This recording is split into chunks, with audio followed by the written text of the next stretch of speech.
প্রিয় ও স্নেহের 2025 সালের নতুন বছরে সপ্তম শ্রেণীর ছাত্রছাত্রী বন্ধুরা, আশা করি তোমার সবাই ভালো আছো। আজ আমরা যে বিষয়টি নিয়ে আলোচনা করব সপ্তম শ্রেণীর থার্ড সেমিস্টার অর্থাৎ ফাইনাল পরীক্ষার বাংলার সিলেবাস, প্রশ্নহার এবং নমুনা প্রশ্নপত্র নিয়ে। প্রথমে তোমরা সিলেবাসটা দেখে নাও, কী কী বিষয় তোমাদের থার্ড সেমিস্টার অর্থাৎ ফাইনাল পরীক্ষায় থাকবে। ফাইনাল পরীক্ষার ক্ষেত্রে ফুল মার্কস থাকবে তোমাদের 70, আর সময় তোমাদের থাকবে 2 ঘন্টা 30 মিনিট।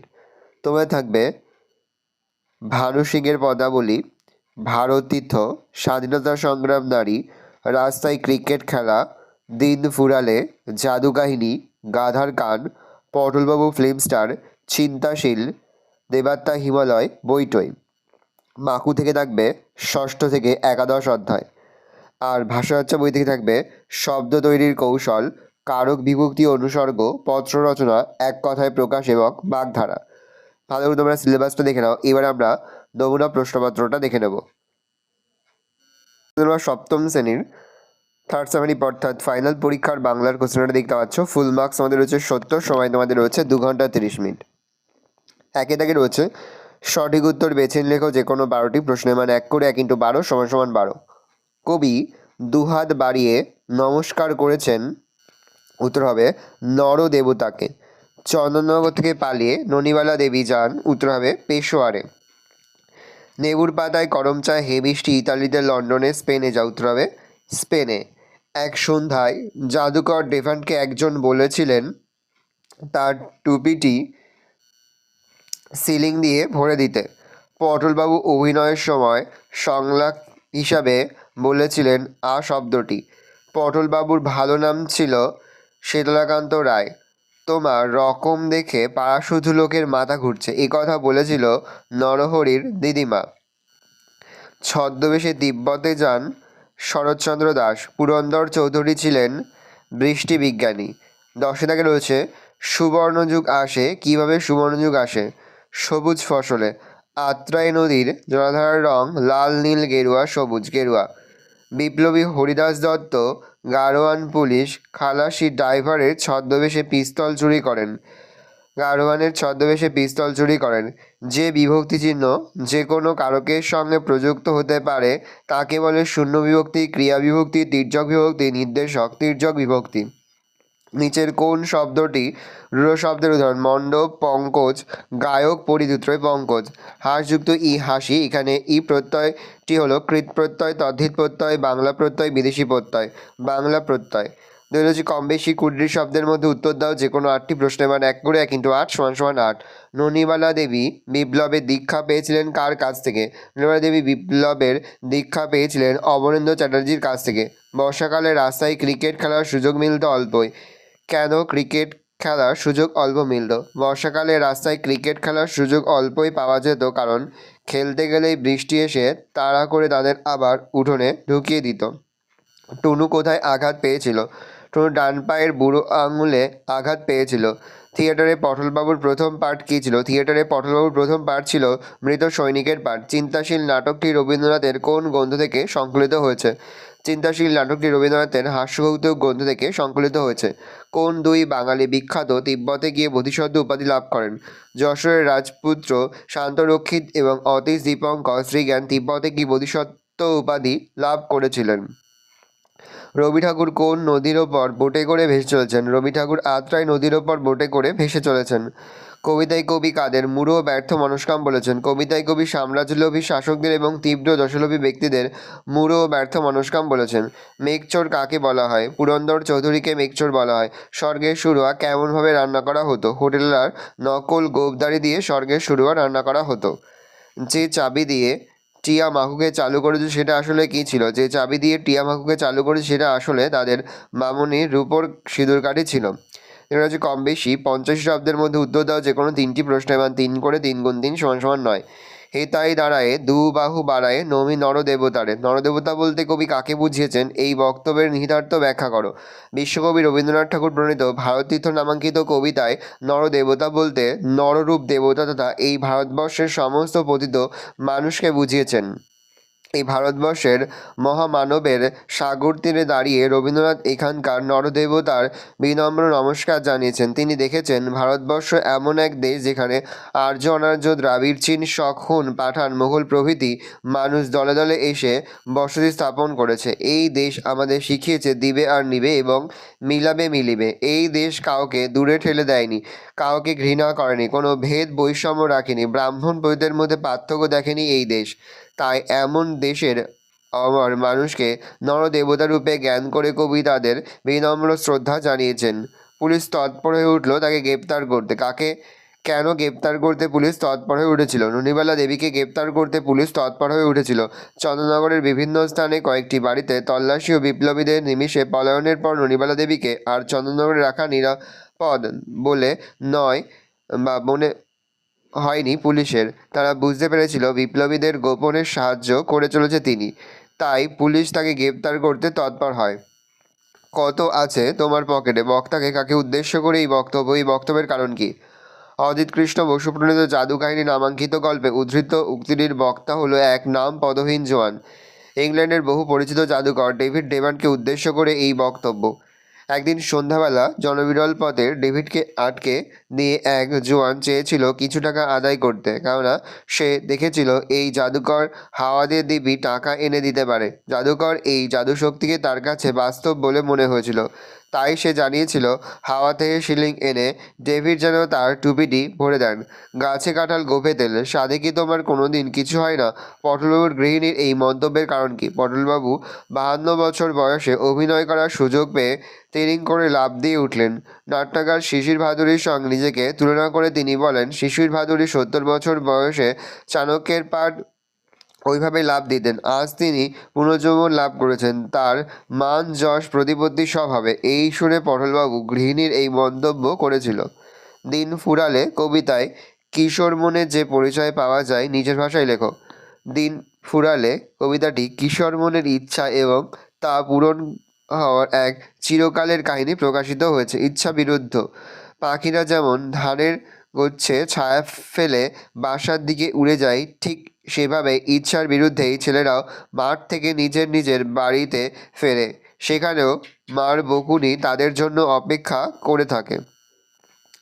আক্ষেপের সুর, কিন্তু তার থেকেও বেশি তাদের মনে থাকে আক্ষেপের সূর্যাস্তের সময় আকাশে যে রঙের খেলা হবে তা দেখার কোনো সুযোগই তাদের নেই। ইতিকথা সব মিলিয়ে শৈশব কৈশোরের গভীর আক্ষেপই যেন তাদের মধ্যে প্রকাশ পায়। দুই পক্ষের খেলোয়াড় মাঠে গিয়ে দাঁড়ালো। কোন দুই পক্ষের কথা বলা হয়েছে? খেলার ফলাফল কিভাবে নির্ধারিত হয়েছিল? উদ্দিষ্ট দুই পক্ষ, এখানে টাউন স্কুল আর মিশন স্কুলের খেলোয়াড়দের কথা বলা হয়েছে। ফলাফল নির্ধারণ। খেলার চূড়ান্ত ফলাফল ছিল টাউন স্কুল 4 গোল, মিশন স্কুল 1 গোল, কিন্তু প্রথমার্ধে ন্যায্য প্ল্যানটি থেকে টাউন স্কুল বঞ্চিত হয় আর মিশন স্কুল একটা গোল করে দেয়। ওই সময় তাদের 5 জন ফরওয়ার্ড একসঙ্গে বল নিয়ে টাউন স্কুলের গোলে ঢুকে যায়। দ্বিতীয়ার্ধে মূলত টুনুর দক্ষতায় টাউন স্কুল 4টি গোল করে, টুনু নিজে 3টি গোল করে আর রণজিৎকে দিয়ে আরও একটি গোল করায়। এইভাবে বিজয়ীর হাসি হাসে টাউন স্কুল। চারা দেখেছে কম বেশি 100 শব্দে প্রশ্নগুলির উত্তর দাও। যে কোনো 3টি প্রশ্নের মান 5 করে, 5 গুণ 3 = 15। বর্ষাকালে রাস্তায় ক্রিকেট খেলার সুযোগ মিলত অল্পই। বর্ষাকালে মেয়রেতে রাস্তায় ক্রিকেট খেলা যেত না কেন? বর্ষাকালে সেখানকার প্রকৃতির বর্ণনা দাও। বৃষ্টির সময় আমি আর ভ্যান কোন কবিতা আবৃত্তি করত? রাস্তায় ক্রিকেট খেলা না যাওয়ার কারণ। বর্ষাকালে মেয়রেতে রাস্তায় ক্রিকেট খেলা যেত না কারণ খেলাতে গেলেই বৃষ্টি এসে তাড়া করে তাদের আবার উঠোনে ঢুকিয়ে দিত। বর্ষাকালের প্রকৃতি। বর্ষাকালে মেয়রের আকাশ সবসময় মেঘে ঢাকা থাকতো। জলভরা কালো মেঘ যেন গোমরা মুখ থাকতো। বাতাস ছুটে এসে ঝাপটা মারত নারকেল বনে। বাতাসের তেজ যত বাড়তো মেঘগুলো তত কালো হয়ে উঠত আর সমুদ্র হুঙ্কার দিতে থাকতো। বৃষ্টি তীব্রভাবে মাথার ওপর নেমে আসতো। আবৃত্তি। বৃষ্টির সময় অ্যামি আর ভ্যান আবৃত্তি করতো, লেবুর পাতায় কলম চা, হে বৃষ্টি স্পেনে যা। দিন ফুরালে কবিতায় শিশু মনের ভাবনা কিভাবে ধরা পড়েছে তা আলোচনা করো। শুরু কথা। দিন ফুরালে কবিতাটি কিশোর মনের ইচ্ছা এবং তা পূরণ না হওয়ার এক চিরকালের কাহিনী প্রকাশিত হয়েছে। ইচ্ছা বিরুদ্ধ। পাখিরা যেমন ধানের গুচ্ছে ছায়া ফেলে বাসার দিকে উড়ে যায়, ঠিক সেভাবেই ইচ্ছার বিরুদ্ধেও ছেলেরাও মাঠ থেকে নিজের নিজের বাড়িতে ফেরে। সেখানেও মার বকুনি তাদের জন্য অপেক্ষা করে থাকে। আক্ষেপের সুর, কিন্তু তার থেকেও বেশি তাদের মনে থাকে আক্ষেপ। সূর্যাস্তের সময় আকাশে যে রঙের খেলা হবে তা দেখার কোনো সুযোগই তাদের নেই। কথা সব মিলিয়ে শৈশব কৈশোরের গভীর আক্ষেপই যেন তার মধ্যে প্রকাশ পায়। আমাদের কাশি গিয়ে কাজ নেই বক্তাকে তিনি কেন কাশি যেতে চেয়েছিলেন, পরে আর কেন কাশি যেতে চাইলেন না।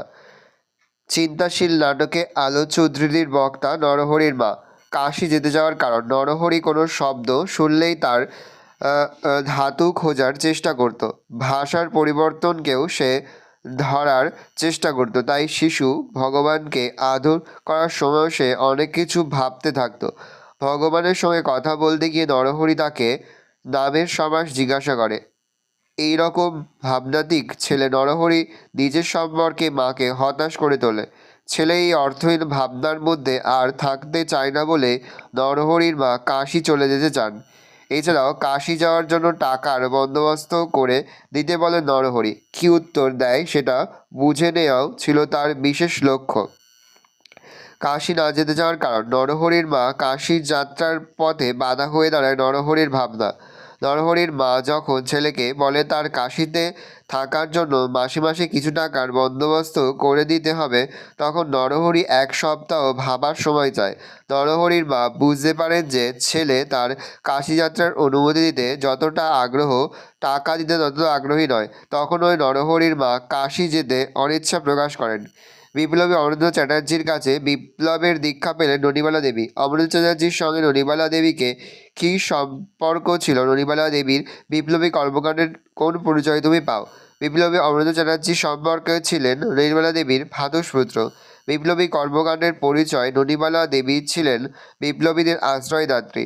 রামচন্দ্র মজুমদার নামে একজন বিপ্লবী গ্রেপ্তার হওয়ার সময় পিস্তল কোথায় লুকিয়ে রেখে গেছেন তা ননিবালা দেবীকে জানিয়ে যেতে ভুলে যান। বিধবা ননিবালা দেবী অসাধারণ সাহসের পরিচয় দিয়ে রামবাবুর স্ত্রী সেজে প্রেসিডেন্সি জেলে গিয়ে রামবাবুর সঙ্গে দেখা করেন এবং সেই পিস্তলের খবর জেনে আসেন। একসময় ননিবালা দেবীর ওপর পুলিশের নজর পড়ায় তাকে পেশোয়ারে পালিয়ে যেতে হয়। প্রেসিডেন্সি কলেজ থাকার সময় আইভি পুলিশের স্পেশাল পুলিশ সুপারিনটেন্ডেন্ট গোল্ডি তাকে অপমান করায় ননিবালা দেবী তাকে চর কষিয়ে দেন। এমনই অসীম সাহস দিলেন মহীয়সী বিপ্লবী ননিবালা দেবী। মনে হয় যেন ইট কাঠের একটা মস্ত জন্তু আমাকে একেবারে গিলে ফেলেছে।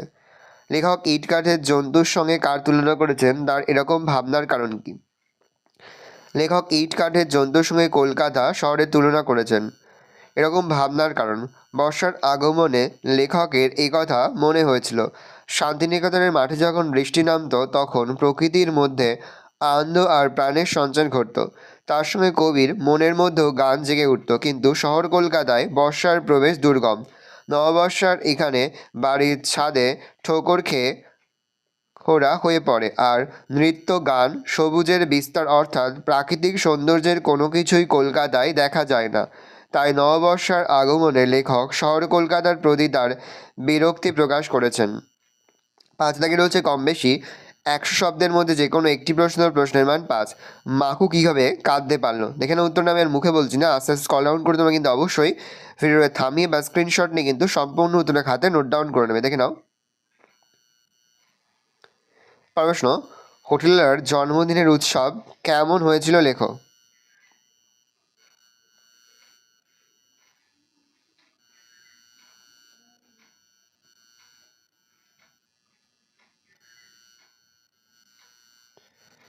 ছয় দাগে রয়েছে নির্দেশ অনুসারে নিচের প্রশ্নগুলোর উত্তর দাও। যে কোনো দুটি প্রশ্নের মান 3 করে 3 গুণ 2 = 6। তদ্ভব শব্দ কাকে বলে? উদাহরণ দাও। তৎ শব্দের অর্থ আর, ভব শব্দের অর্থ জাত বা জন্ম নিয়েছে এমন। সুতরাং যেসব সংস্কৃত শব্দ দীর্ঘ সময়কালব্যাপী ভাষাগত পরিবর্তনের পথে প্রাকৃত অপভ্রংশ ইত্যাদি স্তরগুলির মধ্যে দিয়ে পরিবর্তিত হয়ে বাংলা শব্দভাণ্ডারে স্থান নিয়েছে সেগুলিকে তদ্ভব শব্দ বলা হয়। যেমন সংস্কৃত ভক্ত থেকে ভত্ত থেকে ভাত, গচ্ছ থেকে গচ্ছ থেকে গাছ। এক কথায় প্রকাশ করা যে কোনো তিনটি। দান করার ইচ্ছা, দিৎসা। একই সময়ে বর্তমান, সমসাময়িক। ঐতিহাসিক কালের আগে, প্রাগৈতিহাসিক। দুই নদীর মধ্যবর্তী স্থান, দোয়াব। যার মৃত্যু নেই, অমর। প্রতিটি বাগধারাকে বাক্যে প্রয়োগ করে যে কোনো তিনটি। ইঁচড়ে পাকা, অকল্পক্কতা। বর্তমানে দূরদর্শনে যা দেখানো হয় তা দেখে অল্পবয়সী ছেলেমেয়েরা ইঁচড়ে পাকা হয়ে যাচ্ছে। হরিহর আত্মা, এক আত্মা, সজল ও শিশির, দুই বন্ধুর একেবারে হরিহর আত্মা। বিনা মেঘে বজ্রপাত, হঠাৎ বিপদ। রাকেশবাবুর আকস্মিক মৃত্যু এলাকার লোকেদের কাছে যেন বিনা মেঘে বজ্রপাত। ঠোঁটকাটা, স্পষ্ট বক্তা। দেখতে শান্তশিষ্ট হলেও বিভাস আসলে খুব ঠোঁটকাটা। প্রত্যয়ের কাজ কি? কৃৎ প্রত্যয়, তদ্ধিত প্রত্যয়ের পার্থক্য লেখ। প্রত্যয়ের কাজ হলো শব্দ বা ধাতুর সঙ্গে যুক্ত হয়ে নতুন শব্দ তৈরি করা। কৃৎ প্রত্যয় ধাতুর সঙ্গে যুক্ত হয়ে তদ্ধিত প্রত্যয় শব্দের সঙ্গে যুক্ত হয়। পত্র রচনা করো। পুজোর ছুটি কেমন কাটিয়েছো তা জানিয়ে তোমার বন্ধুকে একটি পত্র লেখো। শিক্ষামূলক ভ্রমণের অংশগ্রহণ করার আবেদন জানিয়ে প্রধান শিক্ষকের কাছে একটি পত্র লেখো।